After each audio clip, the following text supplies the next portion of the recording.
Les chefs des missions de paix des Nations Unies en Afrique de l'Ouest se sont réunis mercredi à Dakar autour d'une conférence de presse sur la situation sécuritaire dans la sous-région. Le Mali, dont la stabilité politique et l'intégrité territoriale sont menacées, a fait l'objet des plus vives préoccupations, notamment en ce qui concerne l'application de l'accord cadre proposé par la CEDEAO. La CEDEAO privilégie une solution par le dialogue.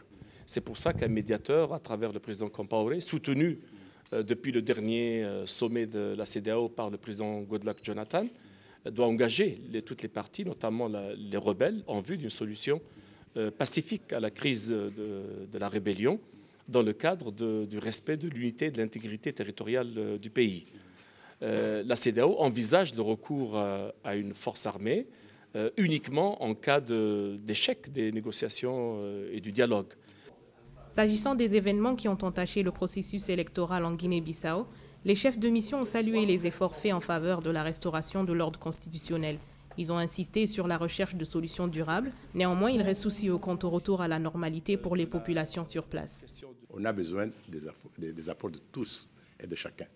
Surtout pour la Guinée-Bissau, quiconque peut avoir une pierre pour construire l'avenir de ce pays et lui donner une forme acceptable dans la sous-région et dans le monde devrait être bienvenu.